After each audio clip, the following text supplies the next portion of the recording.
Bonjour à tous et bienvenue sur cette présentation. Nous allons vous aider à choisir votre frigo pour une station autonome 6 panneaux.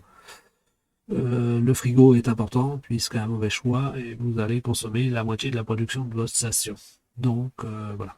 Donc je vous présente la première feuille, le frigo 12-24 volts, 50 litres.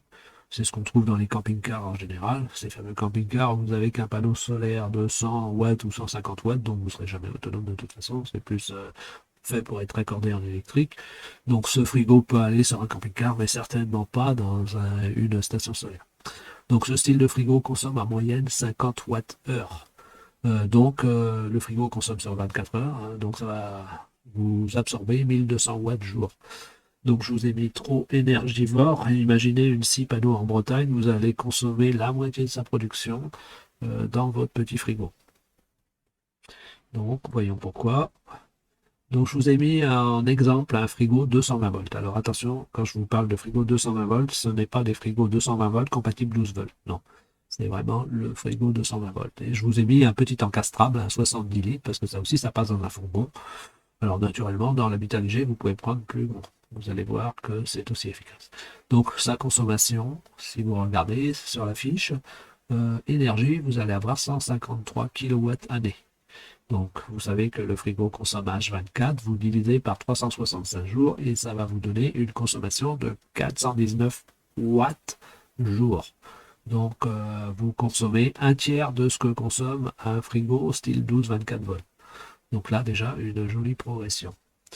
Alors, je vous mets, vous avez quelque chose de correct, un petit pouce vert pour le fourgon, mais sur un habitat classique, essayez de prendre un frigo plus grand, vous aurez les mêmes consommations. Alors, on va vous expliquer pourquoi. Alors, explication. Le, le frigo, lui, de son côté, sa puissance. Alors, sa puissance, c'est égal à la tension. Alors là, c'est du 12 volts, du 24 volts ou du 220 multiplié par le courant. Donc, le courant, synonyme d'échauffement, donc de mauvais rendement. On va vous montrer ce que produit en courant un frigo 12 volts, 24 volts ou 220 volts à puissance égale. Alors, ils ne seront pas à puissance égale, c'est pour vous faire comprendre la formule. Donc, un frigo 12 volts à puissance égale aura 2 fois plus de courant qu'un frigo 24 volts. Si vous doublez la tension, vous allez diviser par 2 le courant. Et ce frigo 12 volts aura 19 fois plus de courant qu'un frigo 220 volts.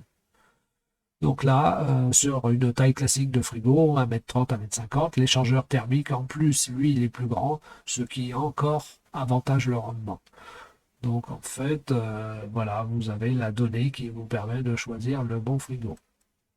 Alors, préconisation pour le solaire. Prenons un frigo taille standard, sans partie congélateur.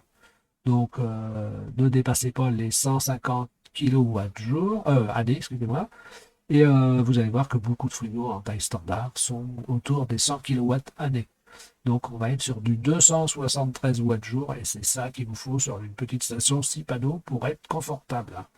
Donc les frigos classiques en supermarché sont les moins chers avec un très bon rendement.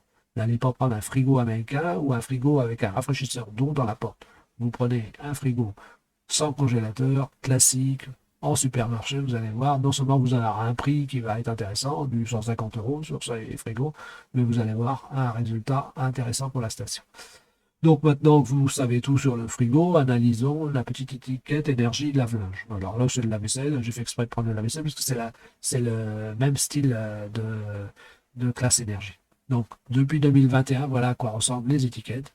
Et vous regardez le X, Y, Z et vous allez voir la consommation. Là, c'est pas année. Un lave-linge ou un lave-vaisselle, lui, il consomme pas à l'année. C'est un nombre de cycles, un nombre de machines. Et là, c'est pour 100 machines.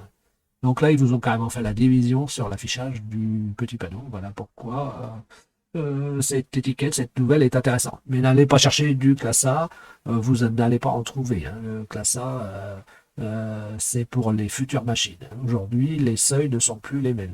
Il faut vraiment regarder le chiffre de kilowatts et le nombre de cycles. Imaginons par exemple que ce soit un lave-linge et que vous ayez 40 kilowatts pour 100 cycles. Donc vous divisez 40 par 100 et ça vous donne une machine de 400 watts. Vous faites un lavage et vous allez avoir du 400 watts. Alors c'est un programme, c'est le programme le plus énergivore. En fait, vous allez sur la plupart des machines aujourd'hui trouver autour de 600 watts sur les bons produits. Et en fait, ça vous donnera autour de 400 watts sur un programme à 42. Donc voilà, et vous avez une petite horloge qui vous donne la durée du cycle. C'est une indication aussi, donc c'est intéressant. Donc voilà, aujourd'hui, cette fiche est plus facile pour vous. Donc pour choisir votre lave-linge, regardez bien cette nouvelle classe énergie. Voilà, je vous ai tout dit. Je vous remercie pour votre patience et je vous souhaite un bon solaire.